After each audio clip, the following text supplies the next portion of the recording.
Assalamualaikum warahmatullahi wabarakatuh. Perkenalkan, nama saya Titi Nesriani dengan NIM 22002241 dari kelompok 6. Yang terhormat kepada Bapak Profesor Dr. Rusdinal MPD dan kepada Bapak Hade Afriansyah MPD. Di sini saya akan menampilkan materi tentang agen perubahan. Pengertian agen perubahan menurut para ahli.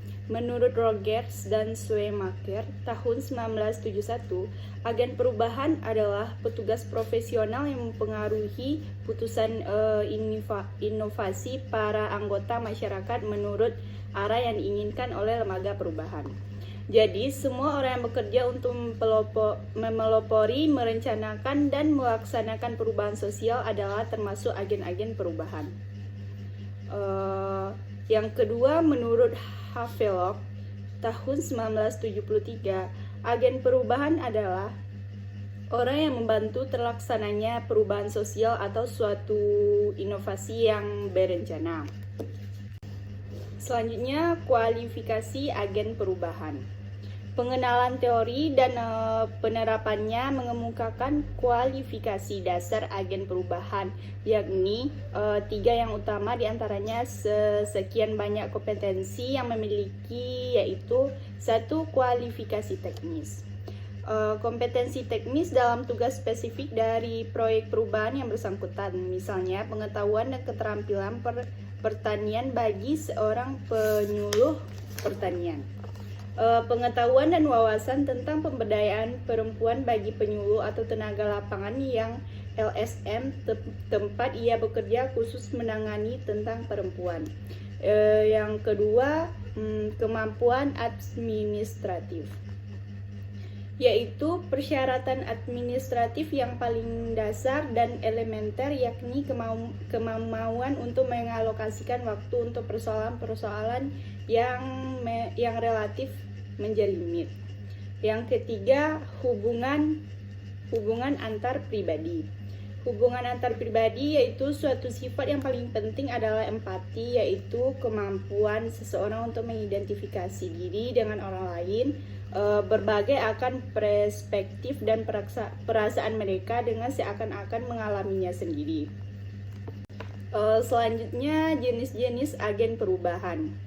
Yang pertama, agen perubahan internal. Agen perubahan internal adalah staf ahli dalam organisasi sendiri yang secara khusus dilatih untuk melakukan pengembangan organisasi.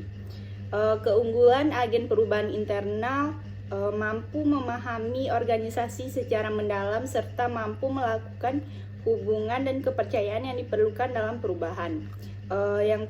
Yang kelemahannya, agen perubahan internal sering dianggap sebagai agen yang hanya melihat permasalahan dari sisi manajemen saja. Yang kedua, agen perubahan eksternal. Agen perubahan eksternal adalah individu dari luar organisasi yang diminta atau ditugaskan untuk memberikan usulan tentu perubahan. Keuntungan agen ini, pertama, dapat memandang permasalahan lebih objektif. Yang kedua, dapat membawa gagasan baru. Yang ketiga, pekerja lebih terbuka mengemukakan permasalahan yang dihadapi oleh organisasi. Yang keempat, pekerja lebih percaya pada kemampuan orang lain daripada orang dalam. Kelemahannya, yang pertama, kurangnya pemahamannya terhadap organisasi sehingga kurang mampu melihat permasalahan secara profesional. Yang kedua, sulit menanamkan rasa kepercayaan. Dan ketiga, cenderung memberikan rekomendasi perubahan yang drastis.